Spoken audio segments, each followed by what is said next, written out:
നിങ്ങൾ കണ്ടുകൊണ്ടിരിക്കുന്നത് കൊണ്ടോട്ടിയിൽ ഈ ബിസ്മയം റോഡാണ്. എനിക്ക് ഓർമ്മ വെച്ച കാലം മുതൽ ഞാൻ കണ്ടുകൊണ്ടിരിക്കുന്ന റോഡ് ഇങ്ങനെയാണ്. ഇവിടുത്തെ മാറി മാറി ഭരിക്കുന്ന MLA-മാരും ഒരേ പാർട്ടിയുടേതാണ്. പാർട്ടി പറയണ്ടല്ലോ, ലീഗ് തന്നെ. ഈ റോഡിനെതിരെ സോഷ്യൽ മീഡിയയിൽ ഇപ്പോൾ കുറച്ച് ദിവസങ്ങളായിട്ട് ഇങ്ങനെ ഒരുമാതിരി വീഡിയോസ് ഇങ്ങനെ വൈതുകൊണ്ടിരിക്കുന്നത് ഭയങ്കര റോഡ് മോശമാണ് എന്ന രീതിയിൽ. പക്ഷെ റോഡ് ഭയങ്കര മോശമൊന്നുമല്ല. നിങ്ങൾ മനസ്സിലാക്കേണ്ട ഒരു കാര്യമുണ്ട്. മഴക്കാലത്ത് ഈ റോഡിലൂടെയുള്ള യാത്ര എന്ന് പറഞ്ഞാൽ ഒരേ പൊളിയാണ്. അത് ബൈക്കിലൂടെ ആണെങ്കിൽ ഒരു പ്രാവശ്യം പോയവർക്കറിയാം അതൊരു വൈബാണ് എന്നുള്ളത്. ഇവിടെ മാറി മാറി ഭരിച്ചുകൊണ്ടിരിക്കുന്ന ലീഗിന്റെ MLA-മാർ ഇവിടുത്തെ നാട്ടുകാർക്ക് വേണ്ടി കാത്ത് സൂക്ഷിച്ചു വെച്ചൊരു വിസ്മയമാണ് ഈ റോഡ്. അപ്പൊ ഈ വിസ്മയം റോഡിനെ വല്ലാണ്ട് അങ്ങ് അധിക്ഷേപിക്കുന്നതിനോട് എനിക്ക് വലിയ യോജിപ്പില്ല. കാരണം എല്ലാ നാട്ടുകാരും പറയുന്നില്ല ഞാൻ ഈ നാട്ടുകാരൻ തന്നെയാണ്. ഒരു വിഭാഗപ്പെട്ട നാട്ടുകാർ തുടർച്ചയായിട്ട് ഇവരെ തന്നെ ജയിപ്പിച്ചു വിട്ടേണ്ട ഫലമായിട്ടാണ് ഈ റോഡ് നമുക്ക് ഇങ്ങനെ കാണാൻ പറ്റും. അപ്പൊ അവരുടെ കൂടെ ഒരു ആവശ്യമാണ് ഈ റോഡ് ഇങ്ങനെ തുടരുക എന്നല്ല. അപ്പൊ അത്ര ആൾക്കാർ ആവശ്യത്തിന് നമ്മളിങ്ങനെ ഒരു വിഭാഗം ആൾക്കാർ തള്ളി പറയാന്ന് പറഞ്ഞാൽ മോശമാണ്. അപ്പൊ എനിക്ക് പറയാനുള്ളത്, തുടരണം ഈ റോഡ്, തുടരണം ഈ പച്ചപ്പ്. കൊണ്ടോട്ടി നഗരത്തിലൂടെ പാസ് ചെയ്യുന്ന ആർക്കും ബോധ്യപ്പെടുന്ന ഒരു കാര്യമാണ് ഫെഡറൽ ബാങ്കിന് സമീപം 17-ാം ജംഗ്ഷനിലുള്ള വലിയ ട്രാഫിക് ബ്ലോക്ക്. അതിന്റെ പ്രധാന കാരണം അവിടെ റോഡ് ആകെ തകർന്ന് തരിപ്പണമായിട്ടുണ്ട്. അതുകൊണ്ട് തന്നെയാണ് അത്തരം വലിയ ട്രാഫിക് ബ്ലോക്ക് കൊണ്ടോട്ടി നഗരത്തിൽ ഉടനീളം ഉണ്ടാകുന്നത്. ഈ പ്രതിസന്ധിയെ തുടർന്ന് കൊണ്ടോട്ടിയിലെ വിവിധ രാഷ്ട്രീയ പാർട്ടികൾക്കിടയിൽ നിന്ന് വലിയ രീതിയിലുള്ള പ്രതിഷേധ സ്വരങ്ങളൊക്കെ ഉണ്ടാകുന്നുണ്ട്. ഒരു ജനാധിപത്യ വ്യവസ്ഥയിൽ അതൊക്കെ സ്വാഭാവികമാണ്. പക്ഷെ ഇവിടെ ഒരു കാര്യം എന്താ പറയുക, പലരും ഈ ഒരു കാര്യത്തിന്റെ പേരിൽ നിലവിലെ MLA ആയ TP അഷ്റഫിനെയും കൊണ്ടോട്ടി മുനിസിപ്പാലിറ്റി ഭരണസമിതിയെയും കടുത്ത രീതിയിലാണ് വിമർശിക്കുന്നത്. എന്നാൽ ആ പ്രദേശവുമായി ചെറുതല്ലാത്ത ഒരു ബന്ധമുള്ള ഒരാളെന്ന നിലയ്ക്ക്, ആ പ്രദേശത്തിന്റെ ഭൂപ്രകൃതിയും യാഥാർത്ഥ്യങ്ങളും അടുത്തറിയുന്ന ഒരാളെന്ന നിലയ്ക്ക് കൊണ്ടോട്ടിയിലെ ഈ വലിയ ട്രാഫിക് ജാമിനെ കുറിച്ച് ഞാൻ വ്യത്യസ്തമായ ഒരു കോണിലൂടെയാണ് കാണുന്നത്. പ്രധാനമായും നമുക്കറിയാം, കൊണ്ടോട്ടി നഗരം എന്ന് പറയുന്നത് 2 മലകൾക്കിടയിൽ സ്ഥിതി ചെയ്യുന്ന ഒരു താഴ്വാര പട്ടണമാണ്. ഈ മഴ പെയ്യുന്ന സമയത്ത് ഇരു മലകളിലും പെയ്യുന്ന മഴയെ തുടർന്ന് വലിയ രീതിയിലുള്ള വെള്ളമൊഴുക്കാണ് കൊണ്ടോട്ടി നഗരത്തിലേക്ക് ഉണ്ടാകാറുള്ളത്. അത് ആ പ്രദേശത്തുകാർക്ക് എന്തായാലും അറിയാതിരിക്കില്ല.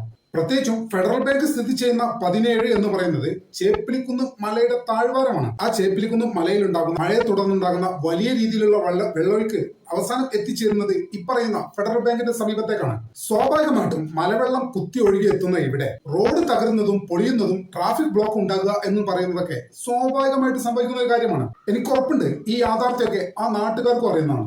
ഇത് MLA-യുടെ ഭാഗത്തു നിന്നോ മുനിസിപ്പാലിറ്റിയുടെ ഭാഗത്തു നിന്നോ വരുന്ന ഒരു അനാസ്ഥയായിട്ടോ അല്ലെങ്കിൽ റോഡിന്റെ മാത്രം കുഴപ്പമായിട്ട് നമുക്ക് കാണാൻ സാധിക്കില്ല. ഇത് ശാശ്വതമായ ഡ്രെയിനേജ് സിസ്റ്റത്തിലൂടെ പരിഹരിക്കേണ്ട ഒരു വിഷയം തന്നെയാണ്. നിലവിൽ അവിടെ ഇപ്പോൾ ഡ്രെയിനേജിന്റെ പ്രവർത്തനങ്ങളൊക്കെ നടന്നുകൊണ്ടിരിക്കുന്നുണ്ട്. കനത്ത മഴയായതിനാൽ ആ പ്രവർത്തനങ്ങളൊക്കെ തൽക്കാലത്തേക്ക് നിർത്തിവെച്ചിരിക്കുകയാണ്. പ്രവർത്തനം മുന്നോട്ട് കൊണ്ടുപോകാൻ കഴിയാത്ത സാഹചര്യമാണുള്ളത്. കാരണം കനത്ത മഴയാണ്. മാത്രമല്ല മഴക്കാലത്ത് വെള്ളം ഒഴുകി പോകുന്ന, പ്രത്യേകിച്ച് മലവെള്ളം കുത്തി ഒഴുകി വരുന്ന ഒരു സ്ഥലത്ത് ഇത്തരം പ്രശ്നങ്ങളൊക്കെ ഉണ്ടാകുക എന്നുള്ളത് ഒരു പ്രകൃതിയുടെ പ്രതിഭാസമാണ്. ഈ പ്രതിഭാസത്തിന്റെ പേരിൽ MLA-യെയും മുനിസിപ്പാലിറ്റിയെയും കുറ്റപ്പെടുത്തുന്നതിൽ എന്ത് കാര്യമാണുള്ളത്? ഈ വിമർശിക്കുന്ന ആളുകളുടെ വർത്താനൊക്കെ കേട്ടാൽ തോന്നും MLA-യും മുനിസിപ്പാലിറ്റി ഭരണാധികാരികളൊക്കെ അവിടെ വന്നിട്ട് മനഃപൂർവ്വം കുഴിയെടുക്കുന്നതാണെന്ന്. ആ ഏരിയ അങ്ങനത്തെ ഒരു ഏരിയല്ലേ? തേപ്പിലിക്കുന്ന് മലന്റെ മുകളിൽ നിന്ന് വരുന്ന എല്ലാ വെള്ളവും അസംബിൾ ചെയ്യുന്ന ഒരു ഏരിയല്ലേ അത്? അവിടെ ഇത്തരത്തിലുള്ള സംഗതികൾ സ്വാഭാവികമായിട്ടും ഉണ്ടാകും. അത് പ്രകൃതിയുടെ ഒരു പ്രതിഭാസമാണ്. അതിന് MLA-യോ നഗരസഭയെ കുറ്റപ്പെടുത്തിയിട്ട് എന്ത് കാര്യമാണുള്ളത്? നമ്മുടെ കൊണ്ടോട്ടിയിലെ റോഡ് പ്രവൃത്തി നടന്നുകൊണ്ടിരിക്കുന്നതിന്റെ ചില പ്രയാസങ്ങൾ നമുക്ക് എല്ലാവർക്കും അനുഭവിക്കുന്നുണ്ട്. പൊതുജനങ്ങൾ എല്ലാവരും റോഡ് ട്രാഫിക്കിൽ കൂടുന്നത് പോലെ തന്നെ ജനപ്രതിനിധികളും എല്ലാവരും ഈ ട്രാഫിക്കിൽ നമ്മുടെ സമയം നഷ്ടപ്പെടുന്നുണ്ട് എന്നുള്ളൊരു വസ്തുതയാണ്. വളരെ വേഗത്തിൽ ഈ വർക്കുകൾ പൂർത്തീകരിക്കുന്നതിന് വേണ്ടി നിരവധി തവണയാണ് ഉദ്യോഗസ്ഥ മീറ്റിംഗുകൾ കൂടുകയും നിർദ്ദേശങ്ങൾ നൽകുകയും ഒക്കെ ചെയ്തിട്ടുള്ളത്. ഈ കഴിഞ്ഞ ദിവസവും ട്രാഫിക് കമ്മിറ്റി നഗരസഭയിൽ ചെയർമാന്റെ നേതൃത്വത്തിൽ ചേർന്നിരുന്നു. അന്നും കർശനമായ നിർദ്ദേശങ്ങൾ നൽകിയതാണ്. ഇപ്പോൾ നടന്നുകൊണ്ടിരിക്കുന്നത് ഗെയിൽ പൈപ്പ് ലൈനുമായി ബന്ധപ്പെട്ടുള്ള നമ്മുടെ റോഡ് കീറുന്ന ചില വർക്കുകൾ നടക്കുന്നുണ്ട്. അതുകൂടി പൂർത്തീകരിച്ച് കഴിഞ്ഞാലാണ് നമുക്ക് ടാറിംഗ് വർക്കുകൾ ആരംഭിക്കാൻ സാധിക്കുക. ആ ടാറിംഗ് വർക്കിന് ശേഷം വീണ്ടും കീറുന്ന ഒരു സാഹചര്യം ഉണ്ടായാൽ നമ്മുടെ റോഡ് വീണ്ടും പ്രയാസമാവുന്ന എല്ലാവർക്കും. അതുകൊണ്ട് ടാറിങ്ങിന് മുൻപായി പൈപ്പ് ഇടേണ്ട പ്രവർത്തികളൊക്കെയും പൂർത്തീകരിക്കുക എന്നുള്ളതാണ് ഇപ്പോൾ നടന്നുകൊണ്ടിരിക്കുന്നത്. ഇപ്പോഴത്തെ കാലാവസ്ഥയുടെ പ്രശ്നം എല്ലാവർക്കും അറിയാം. നിരന്തരമായ മഴ നടന്നുകൊണ്ടിരിക്കുന്ന ഒരു സമയമാണ്. പ്രത്യേകിച്ചും ഇനിയുള്ള ദിവസങ്ങളിൽ ഓറഞ്ച് അലേർട്ടാണ് കാലാവസ്ഥാ കേന്ദ്രം നിർദ്ദേശം നൽകിയിട്ടുള്ളത്. അപ്പൊ അങ്ങനെയൊക്കെയുള്ള ഒരു സാഹചര്യത്തിലുള്ള ഒരു പ്രതിസന്ധിയും പ്രയാസമാണുള്ളത്. എന്നിരുന്നാലും വളരെ വേഗത്തിൽ ഈ പ്രവർത്തികൾ പൂർത്തീകരിക്കുന്നതിന് വേണ്ടിയുള്ള ഇടപെടൽ എല്ലാവരുടെ ഭാഗത്തുനിന്നുണ്ട്. ഗെയിൽ പൈപ്പ് ലൈൻ പൂർത്തീകരിക്കുന്നതിന് വേണ്ടി അതിന്റെ വർക്ക് വാഹനങ്ങൾ കുറവുള്ള രാത്രിയിലാണ് അധികം നടക്കുന്നത്. ഇവിടെയുള്ള മണ്ണ് ഉടൻ തന്നെ നീക്കം ചെയ്ത് വാഹനങ്ങൾ മാറ്റിവെച്ച് 2 വാഹനങ്ങൾക്ക് ഇവിടെ യഥേഷ്ടം പോകുന്നതിന് വേണ്ടി ഈ റോഡ് സൗകര്യമൊരുക്കാനുള്ള കർശനമായ നിർദ്ദേശം ഇപ്പോൾ ഇവിടുന്ന് നൽകിയിട്ടുണ്ട്. ആ നിർദ്ദേശങ്ങളൊക്കെ പാലിച്ചുകൊണ്ട് ഗെയിൽ അവരുടെ പ്രവൃത്തി എത്രയും വേഗം പൂർത്തീകരിക്കുമെന്നാണ് ഉറപ്പ് നൽകിയിട്ടുള്ളത്. എല്ലാ നമ്മുടെ പ്രദേശങ്ങളിലും പോലീസിനെ വിന്യസിച്ചിട്ടുണ്ട്. ട്രാഫിക് അവർ പ്രത്യേകമായി ശ്രദ്ധിക്കുന്നുണ്ട്. മേലങ്ങാടി വഴി കരിപ്പൂർ ജംഗ്ഷൻ വഴി അങ്ങനെ വാഹനങ്ങൾ തിരിച്ചുവിടുന്നുണ്ട്. ഇതുവഴിയും വാഹനങ്ങൾ പോകുന്നുണ്ട്. അങ്ങനെ എല്ലാ അർത്ഥത്തിലും പരമാവധി നിലവിലുള്ള സാഹചര്യത്തിൽ ജനങ്ങൾക്ക് ബുദ്ധിമുട്ട് പരമാവധി കുറച്ചുകൊണ്ടുള്ള ഒരു യാത്രാ സൗകര്യവും അറേഞ്ച്മെന്റുമാണ് ചെയ്തിട്ടുള്ളത്. എല്ലാവരും സഹകരിക്കണമെന്നാണ് അഭ്യർത്ഥിക്കാനുള്ളത്. ഒരു റോഡ് പണി നടക്കുമ്പോൾ ഉണ്ടാകുന്ന ഒരു സ്വാഭാവികമായ ചില പ്രയാസങ്ങളാണ് നമ്മളൊക്കെ അനുഭവിക്കുന്നത്. വളരെ വേഗത്തിൽ നമുക്കിത് പൂർത്തീകരിക്കാൻ സാധിക്കും. ഒരു 10-ാം തീയതി ആകുമ്പോഴേക്ക് വെയിൽ വന്നു കഴിഞ്ഞാൽ ഉടൻ തന്നെ ടാറിംഗ് പ്രവൃത്തി ആദ്യഘട്ടം എന്തായാലും പൂർത്തീകരിച്ചുകൊണ്ട് കൂടുതൽ സുഗമമായ യാത്ര ഇവിടെ യാഥാർത്ഥ്യമാക്കാൻ കഴിയുമെന്നാണ് എല്ലാവരും വിശ്വസിക്കുന്നത്. അതിനനുസരിച്ചുള്ള അറേഞ്ച്മെന്റുകൾ ചെയ്തുകൊണ്ടിരിക്കുകയാണ്. ഈ ഒരു കാര്യമാണ് പൊതുജനങ്ങളെ അറിയിക്കാനുള്ളത്.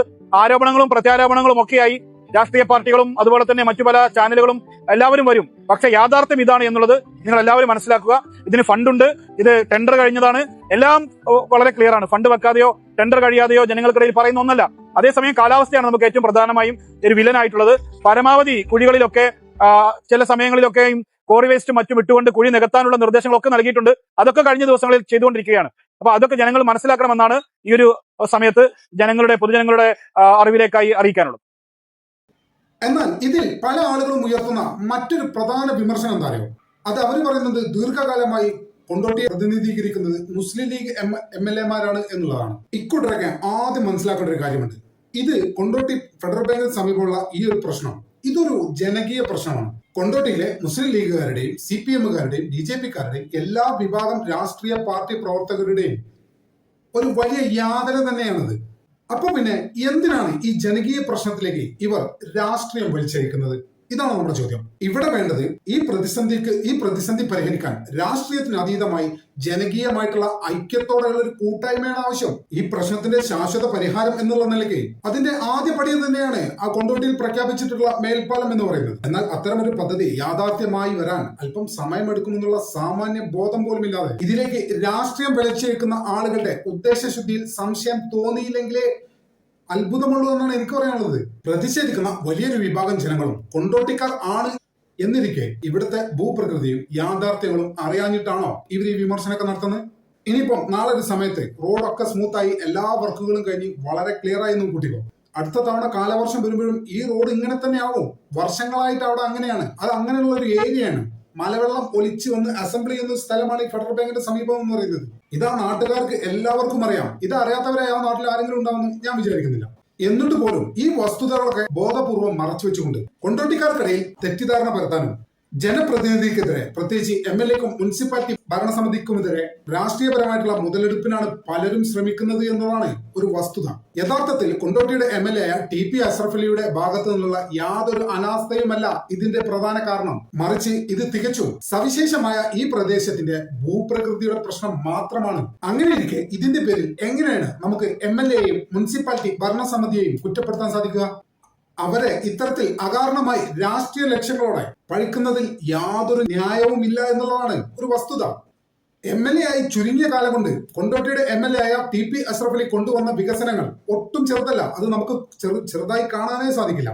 അദ്ദേഹം അധികാരം കയറിയ കുറഞ്ഞ സമയത്തിനുള്ളിൽ തന്നെ മണ്ഡലത്തിലെ വിവിധ ഭാഗങ്ങളിൽ അദ്ദേഹം വലിയ രീതിയിലുള്ള വികസന പദ്ധതികൾ തയ്യാറാക്കിയിട്ടുണ്ട്. നമുക്കെല്ലാം അറിയുന്ന കാര്യമാണത്. നാളിതുവരെ കൊണ്ടോട്ടി കണ്ടിട്ടില്ലാത്ത നിരവധി വികസന പ്രവർത്തനങ്ങൾ ചുരുങ്ങിയ ഈ കാലയളവിനുള്ളിൽ അദ്ദേഹം യാഥാർത്ഥ്യമാക്കിയിട്ടുണ്ട്. ഒരു ചെറിയ പ്രദേശത്തെ പ്രകൃതിദത്തമായ റോഡ് പ്രശ്നത്തെ ചൂണ്ടിക്കാട്ടി അദ്ദേഹം കൊണ്ടോട്ടിക്കായി ചെയ്യുന്ന ഇത്ര വലിയ കാര്യങ്ങളെയും വികസന മുന്നേറ്റങ്ങളെയും കുറച്ചു കാണുന്നത് അങ്ങേയറ്റത്തെ അനീതിയാണ്. ഈ പ്രശ്നത്തിന്റെ യാഥാർത്ഥ്യവും ശാശ്വതമായ പരിഹാരവും എന്താണെന്ന് നമ്മൾ ചിന്തിക്കേണ്ടതുണ്ട്. അതിനുള്ള മികച്ച മാർഗമാണ് അവിടെ ഒരു എലിവേറ്റഡ് ഓവർ ബ്രിഡ്ജ് കൊണ്ടുവരിക എന്നുള്ളത്. TP അഷ്റഫ് അലി MLA-യുടെ നിരന്തരമായ പരിശ്രമങ്ങൾക്കൊടുവിൽ നിയമസഭയിൽ നിന്ന് ഈ പ്രവർത്തനത്തിനായി ഫണ്ട് പാസ്സാക്കിയെടുക്കാൻ അദ്ദേഹത്തിന് സാധിച്ചിട്ടുണ്ട് എന്നുള്ള കാര്യം നമുക്കൊക്കെ അറിയുന്നതാണ്. അദ്ദേഹം ഇത്രയും നിർണായകമായ ചില കാര്യങ്ങളൊക്കെ കൊണ്ടോട്ടിക്ക് വേണ്ടി ചെയ്യുമ്പോൾ ഇതൊന്നും കാണാതെ റോഡിലെ ചില താൽക്കാലിക പ്രശ്നങ്ങൾ രാഷ്ട്രീയ ആയുധമാക്കുന്നത് എന്ത് ന്യായത്തിന്റെ പുറത്താണ്? ഈ മേൽപ്പാലം യാഥാർത്ഥ്യമായാൽ കൊണ്ടോട്ടിയുടെ മുഖച്ഛായ തന്നെ മാറി മറിയും. അതിൽ ഒരു സംശയം വേണ്ട. പക്ഷെ അത്ര വലിയൊരു വികസന പദ്ധതി വരുമ്പോൾ അതിന് അതിൻ്റെതായ സമയമെടുക്കുമെന്നുള്ള സാമാന്യ ബോധം നമുക്കൊക്കെ ഉണ്ടാവേണ്ടതുണ്ട്. പൊതുമരാമത്ത് ഇത്തരം ഒരു പ്രവർത്തിക്ക് അനുമതി നൽകിയതോടെ നാളെ തന്നെ പാലം യാഥാർത്ഥ്യമാവുമെന്ന് വിചാരിക്കാൻ ഇവർക്ക് എങ്ങനെയാണ് സാധിക്കുന്നത്? അതുകൊണ്ട് തന്നെ യാഥാർത്ഥ്യങ്ങൾ മനസ്സിലാക്കാനും രാഷ്ട്രീയ കുത്തിത്തിരിപ്പുകൾ മാറ്റിവെച്ച് വികസനത്തിന്റെ പാതക്കൊപ്പം നിൽക്കാൻ ഇവിടുത്തെ രാഷ്ട്രീയക്കാരും ചില പ്രതിഷേധക്കാരും തയ്യാറാവണമെന്നാണ് എന്നെ പോലുള്ള ഒരു സാധാരണക്കാരന് പറയാനുള്ളത്. ഇത്തരം രാഷ്ട്രീയ നാടകങ്ങളൊക്കെ ജനങ്ങൾ കാണുന്നുണ്ട്. കൊണ്ടോട്ടിയിൽ 17 ഉണ്ടാവുന്ന ബ്ലോക്ക് റോഡിന്റെ പ്രശ്നങ്ങൾ എന്തുകൊണ്ടാണെന്ന് ഏറ്റവും ചുരുങ്ങിയത് കൊണ്ടോട്ടിക്കാർക്കെങ്കിലും അറിയാതിരിക്കില്ല. അവിടുത്തെ ഭൂപ്രകൃതി നന്നായിട്ട് അവർക്കറിയാം. ഇത് മനഃപൂർവ്വം മുനിസിപ്പാലിറ്റിയോ MLA ചെയ്യുന്ന ഒരു കാര്യമല്ലെന്നും അവർക്കറിയാം. ഈ പ്രതിഷേധിക്കുന്ന ആളുകൾക്കും അറിയാം. പിന്നെ ഇവർ എന്താണ് ആളുകളിൽ നിന്ന് മറച്ചു വെക്കാൻ ശ്രമിക്കുന്നത്? എന്താണ് ആളുകൾക്കിടയിൽ തെറ്റിദ്ധാരണ പരത്താൻ ശ്രമിക്കുന്നത്? അതുകൊണ്ട് ഇത്തരം ശ്രമങ്ങളൊക്കെ ഇത്തരം ആളുകൾ ഉപേക്ഷിക്കണം. നാടിന്റെ നന്മയാണ് നിങ്ങൾ ആഗ്രഹിക്കുന്നതെങ്കിൽ, ഇതിനൊരു ശാശ്വത പരിഹാരമാണ് നിങ്ങൾ ആഗ്രഹിക്കുന്നതെങ്കിൽ, പ്രതിഷേധങ്ങൾക്കപ്പുറം യാഥാർത്ഥ്യങ്ങൾ മനസ്സിലാക്കിക്കൊണ്ട് നാടിന്റെ വികസനത്തിനൊപ്പം ഒന്നിച്ചു നിൽക്കണമെന്നാണ് വ്യക്തിപരമായി നമ്മളൊക്കെ ആഗ്രഹിക്കുന്നത്. നമ്മുടെ ചാനൽ ഇതുവരെ സബ്സ്ക്രൈബ് ചെയ്യാത്ത ആളുകൾ ഇപ്പോൾ തന്നെ സബ്സ്ക്രൈബ് ചെയ്ത് പിന്തുണ തന്നെ വളരെ വിനീതമായി അഭ്യർത്ഥിക്കുന്നു. മറ്റൊരു വീഡിയോ ഒട്ടും വേഗം തന്നെ കാണാമെന്ന പ്രതീക്ഷയോടെ തൽക്കാലത്തേക്ക് ഇവിടെ പറയുന്നു.